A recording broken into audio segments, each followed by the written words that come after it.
Hope everybody had a safe weekend and people can enjoy Labor Day. I know we're back at work like you all are, so it's not a day off for us. Very disappointing outcome on Friday night. I don't like preseason ratings. I've said that forever. We weren't the 10th best team in the country the way we played Friday night. And it's funny, Virginia Tech gets credit for being a top 10 team. I don't think we were one. So I still think we should all wait till the college football playoff ratings come out, and then you actually get to see what a team has done based on their merits. Ours is based on the improvement we've made, a great quarterback coming back, a lot of guys back on defense, but we lost so many outstanding players on offense, and we didn't do a good job of replacing those on Friday night. So that's still an area that we've got to continue to improve. And I told the guys and the coaches, this game's not fun and not worth playing when you lose. You can learn some hard lessons, and you've got to learn from losing and improve, but for your fans, for your university, for your athletics department, for everybody involved, you need to win. And winning is key. It's key to keep your players' attention. It's key for them to learn. You've got to lose some because we learn to lose in life, and when you do, you've got to overcome that and step back up and not let one loss beat you twice. But winning is very, very important, and I sure don't take that for granted in any way. Offensively, well, I'll start with defensively. We played better. We started poorly. The first quarter we didn't do well. We missed some tackles. We aligned wrong. Virginia Tech hit us with a few key passes and a little speed sweep, and we thought they would line up and just try to hammer us. And they did a good job early of changing up their play selection, but we adjusted to that and played really, really well from the second quarter to the fourth quarter, holding them to only 93 yards the second half and only 3 points. And this is a team that had rushed for over 250 yards against us with the same players except the back. 4 of the 5 starters back in the offensive line. They're very good.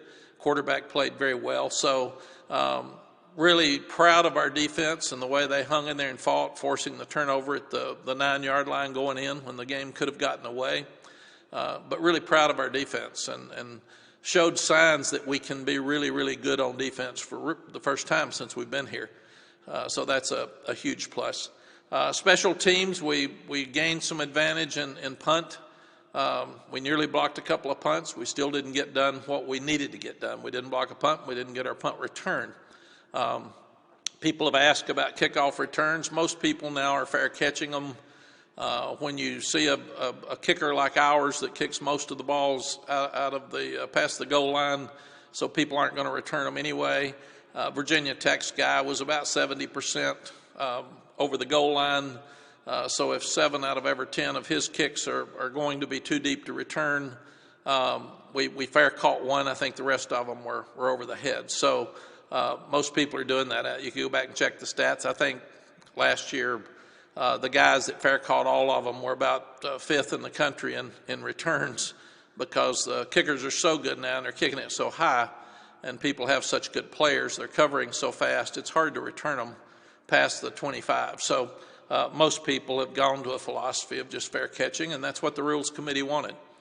They wanted safety in kickoff returns, and you got 2 groups that are running 40 yards apart and hitting each other. There were a lot of concussions on kickoff coverage and kickoff return, so fewer people are returning them in that phase. Was proud that Grayson Atkins kicked a pressured field goal that kept us in the game, and I thought Ben Kieran did a really good job with our punt, and our punt mechanics were good, and our coverage was good. They had -1 yard return. We did have the 15-yard penalty with face mask with Obi. Offensively, we're just disappointed. We didn't know what to expect going into the game. You have a great quarterback. You have your offensive line, even though with Brian Anderson out, we're not the same.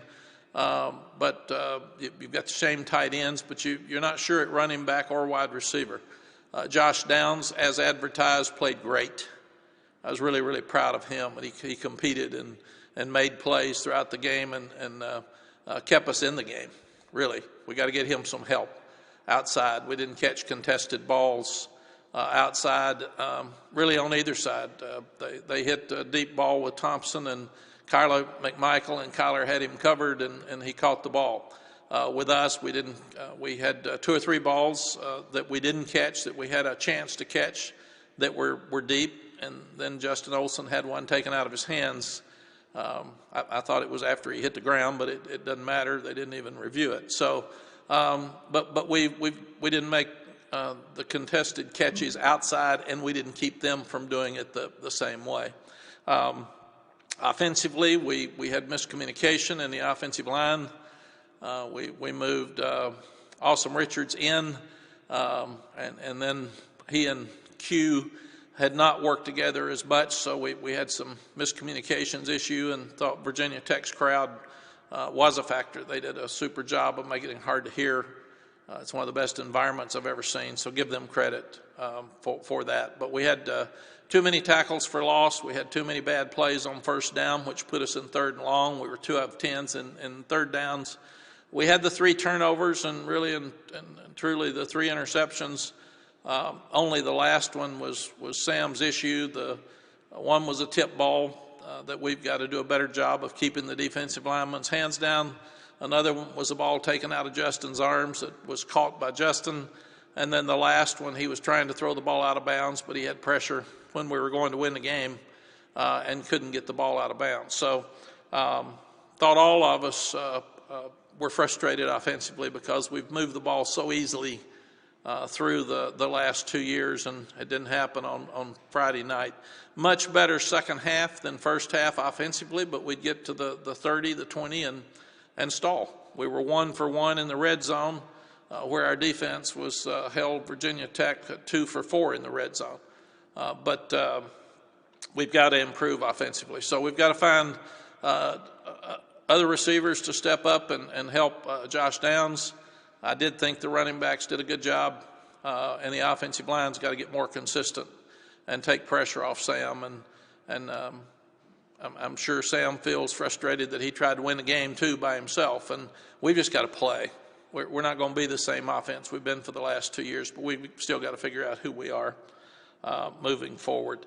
Josh Azudu and Jordan Tucker played well. I thought the running backs played well, and Josh Downs played well offensively. Most people played well on defense. We chased the ball. We played a lot of different people. So I was proud of what we saw on defense, a lot more than what we saw on offense.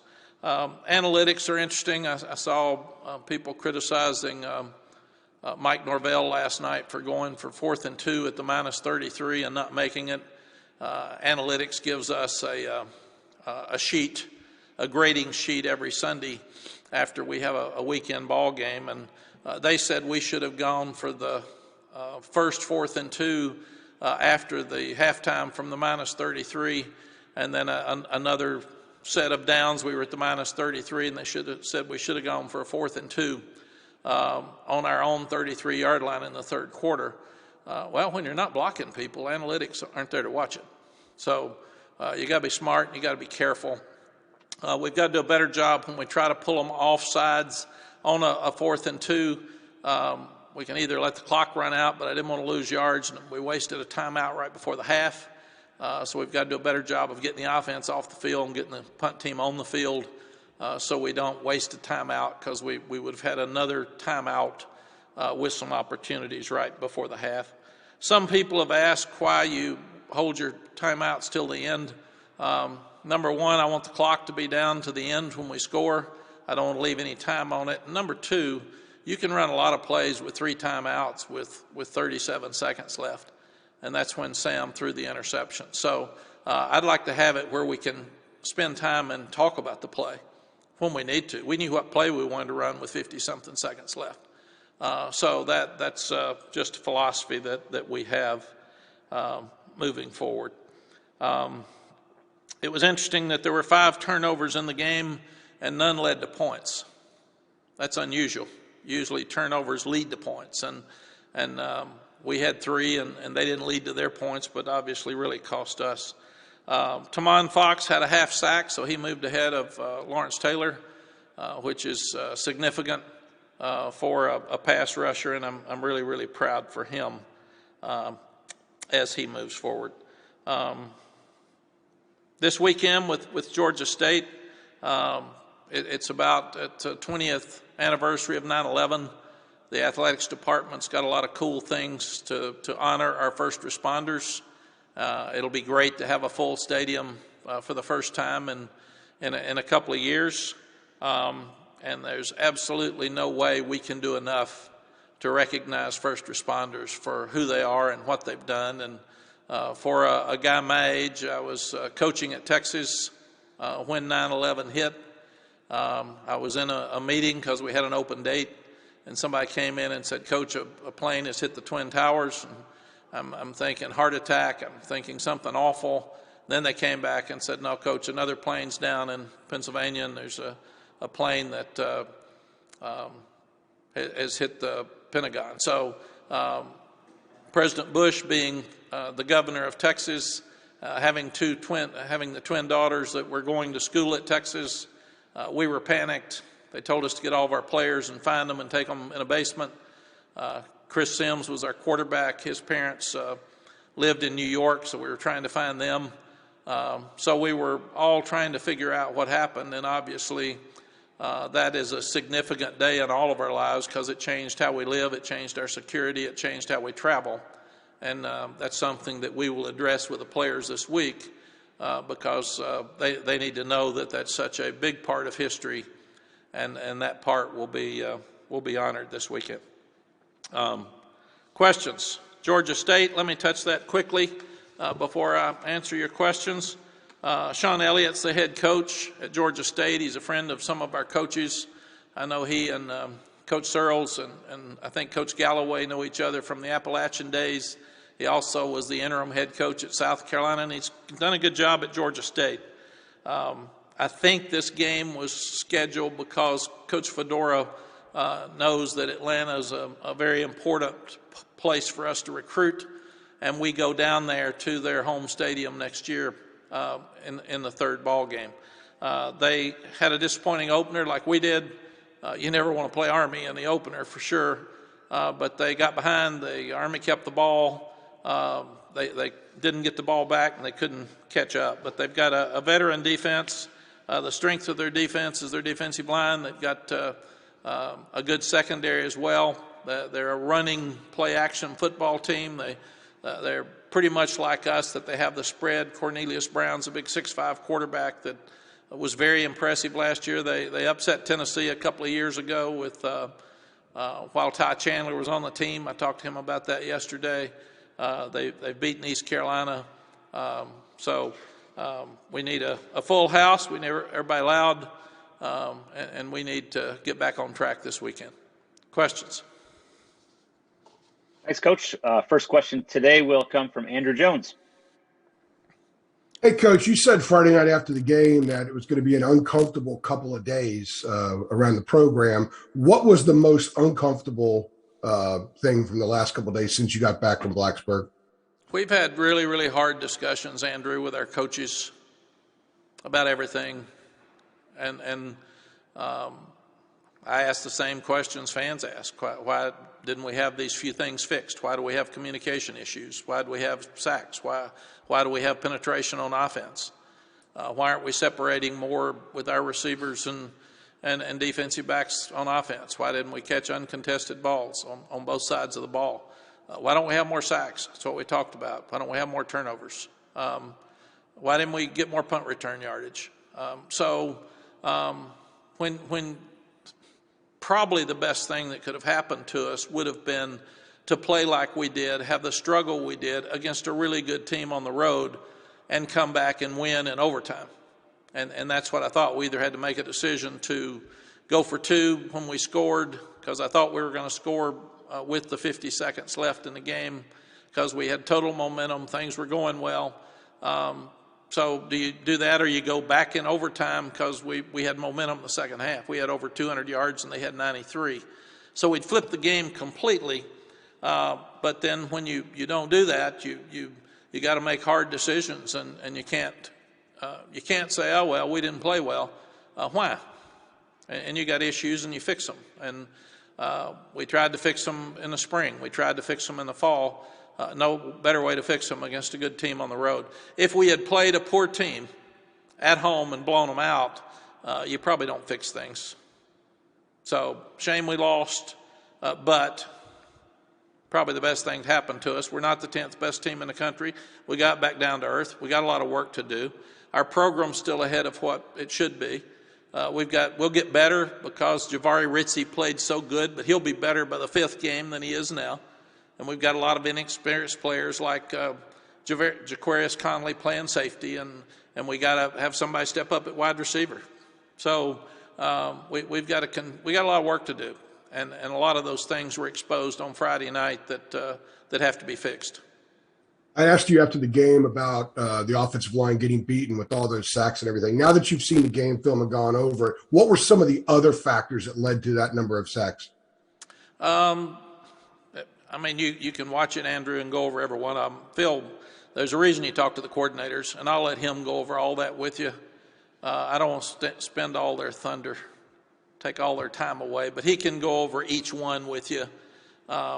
But 3 of them were offensive line. The other 3 were other issues that Phil can cover with you. Thank you. Appreciate that. Thank you. Okay, CL Brown, go ahead. Hey, Mack, how do you balance, even within the disappointment, how do you balance making sure that you guys aren't overcompensating for some of those mistakes, like going too far to correct it, as opposed to, as you mentioned, that environment. Virginia Tech had a lot of experience, too, on their defensive line versus the offensive line issues, things like that. Yeah, CL, you take 47 years of coaching, and this isn't my first loss. And the most important thing is you improve the things that you didn't do well. You change them, fix them, or improve them. And you don't let one game beat you twice. But you also can't sit around and act like it's okay. It's not okay. And we've got coaches that we're asking to do a very difficult job and do a great job of it. And they're responsible to the university, and they're responsible to the fans like I am. And it's our responsibility to put a good team out there and win. So this is important, and this is serious. And we have a 24-hour rule, and win or lose. If we'd won the game in overtime Friday night, we probably wouldn't be addressing things as hard as we are right now. We should be, because you need to be demanding, and you need to expect excellence from your coaches and your players and yourself. And we didn't have that Friday night in all phases, and we've got to get that fixed. Thanks, Coach. Thank you. Greg Barnes, go ahead. Hey, Mack, you said after the game that you should know more about the running backs and the wide receivers after looking at film. I know you've touched on that a little bit and praised Josh Downs. What did you really learn about the running backs and the other wide receivers? Yeah, it's kind of weird, Jeremy. We got Longo coming up here in a few minutes, so you're going to ask him the same questions. So I'd rather them answer the offensive and defensive questions. But I learned that D.J. Jones is good. I thought he was, and he did a really good job. He is a tough sucker, too. When we missed the block off the corner with a corner fire, and he hit him in the shins really low, I was afraid he was hurt real bad. And he's tough. He went right back in the game and did a good job. And I thought Ty Chandler got more comfortable and better as the game went on. The last drive, he had some really good runs. And we've got to run the ball better, Greg, and we've got to get the ball in the running back's hands more. Last year we did such a great job with the flares and the screens, and we didn't do that as well on Friday night, so we've got to do that. Wide receivers, it was obvious that Josh did a good job. Emory made some good plays. Antoine Green had 3 catches, I think. But to run this offense the way we want to, we've got to hit the deep ball. And we didn't get that. And you got to. I mean, that's who we are. You're going to throw it deep, and you're going to spread people out, and you're going to give more running room for your running backs and Josh. And right now, people are just going to double-team Josh and play man outside. So we've got to have somebody else step up outside. Thank you. Thank you, Greg. Ross Martin, go ahead. Hey, Coach Brown. Hopefully this is not too sick. I won't have to ask longer this, but are you concerned about a veteran offensive line having so many issues with communication and passing off different defensive line games and sacks like that? Are there some concerns in the building about how they performed on Friday night? Yeah, we did not play well in the offensive line. They played great last year at times, and Brian Anderson's our leader. He is the most vocal leader. Josh Azudu's some of a leader, and we really miss Brian. We missed him a bunch, and that's not an excuse. Those are facts. So we need him back. Q had only played offensive center one time, and I was the reason we moved Josh to tackle and Awesome Richards to guard a couple of weeks ago. We thought Brian was going to play, and then they hadn't worked together as much, and it was really loud. So we'll probably go back and move Josh back inside and Awesome back outside, at least till Brian gets back, because that was part of the communication issues, I think, and that's my fault. Why was that move made? Since you brought it up, the Awesome side. I think our best offensive lineman's Josh Azudu, and I thought he would be a superstar at tackle. Great, thank you. Thank you. All right, over to Aaron Beard. Hey, Mack, I wanted to ask you a big picture question about the ACC's opening week. All three ranked teams lost. I mean, I know those were tough matchups, none of them were gimmies. Duke lost, Georgia Tech lost. It was a bumpy opening stretch. Can you take anything out of what that may mean for the conference race? I know you kind of look at things globally in addition to your team, but is it just 1 week, or does that say something being a little bit more unpredictable this year compared to the last couple of years? Aaron, I wouldn't take anything out of any early game scores. I'd wait till about the 7th game. Opening games are so crazy. I put up about 20 scores that were crazy. 8 of the top 25 got beat. I said preseason rankings mean nothing. If you all got your salaries docked for making mistakes in preseason rankings, you wouldn't eat. Because that'd be me. Same thing. You all are ducking today, but I didn't pick them number 10, man. That wasn't me. That my name's on there, but I didn't do it. Man, I knew better than that. But you look at Iowa State beats Northern Iowa 16-10, and they're number 7 or 8 in the country. Oregon beats Fresno really late in the game. You just start looking at scores. Oklahoma hangs on to beat Tulane, and Tulane's a yard short of making a first down with seconds left in the game to go win the game, and Oklahoma's number 2. Opening games are tough. Opening games on the road against a good team are even tougher. Notre Dame, Florida State last night was a great game, not a good game. And Florida State's much improved, and they came back and had a chance to win. And what a story with Mackenzie Melton, the young quarterback that overcame so much to get back on the field, and then he played like a superstar when he was out there. But I think we wait till when that college football playoff rating comes out, we pretty much know who we are. And that you've had enough games that you've proven some teams improve, some have early season injuries. That's one thing that I've always felt like that we should expand the playoffs, because Southern Cal a couple of years ago lost a game or two early and then came back and had one of the best teams in the country, but couldn't get in the 4-game playoff at the end. So I think it should be expanded. But I would wait till midseason before I start making decisions on which conference is good. Thanks, Mac. Thank you. Okay, over to Adam Smith. Hey, Mac, just wondering, you mentioned getting the analytics report. Do you find yourself balling that thing up and throwing it in the trash more often than you do reading it and saying, oh, my goodness, they were right? Like, I mean, you mentioned being on your own 33 a couple of times. Just what are your reactions when you get those? And I guess you obviously see some value in those to have them done. Yes, the analytics basically say you should be able to make 4th and 2. So if you're 14 points down, go for it and make 2 yards.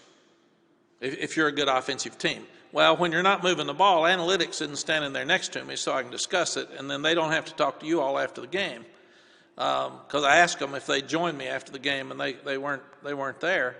They also wanted us to go for two when we scored to make it 14-7, because they felt like that if you miss it, you've still got to score and go for two later. And those are just totally opposite of the way all of us have been raised. So you take it, you look at it, you take their side of it. Sometimes it's good.